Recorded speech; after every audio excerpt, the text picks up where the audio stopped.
ओम शांति। प्यारे भाइयों बहनों, आज 60 नंबर मुरली में आने वाला शब्द है धरत पर ये धर्म ना छोड़िए।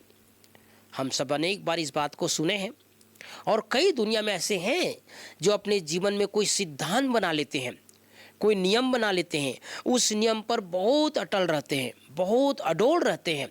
उनके सामने बहुत परिस्थितियाँ आती है। आप सब ने अनेक बार, हम सब ने भी हमारे ऋषि मुनियों की जीवन कहानी के बारे में सुने हैं, हमारे महात्माओं के बारे में सुने हैं। हमारे कई ऐसे धर्म नेता हुए हैं संसार में और भारत में, जिन लोगों ने कुछ सिद्धांत बनाया, कुछ नियम बनाया अपने जीवन का, लेकिन उस नियम को पालन करने में उनके सामने चुनौती आई, कठिनाई आई, परिस्थिति आई, लेकिन उन लोगों ने उस नियम को कभी तोड़ा नहीं, उस नियम को कभी छोड़ा नहीं। वो धरती पर समाना पसंद किया, अपने जीवन को बलिहार करना पसंद किया, लेकिन अपने बनाए हुए धर्म का त्याग नहीं किया। आपने बताया अपने जीवन में जो सिद्धांत बनाया, उस सिद्धांत को के ऊपर कभी समझौता नहीं किया।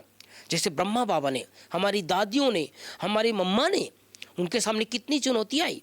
ऐसे ही स्वामी विवेकानंद, राष्ट्रपिता महात्मा गांधी जी, उनके सामने बहुत सारी बातें आई, लेकिन जो नियम बनाया उस नियम को तोड़ा नहीं। इसका भावार्थ यही भाई बहनों, कोई भी परिस्थिति आए लेकिन अपने धर्म पर अर्थात धारणा पर अटल रहना है, उसमें डगमग नहीं होना है।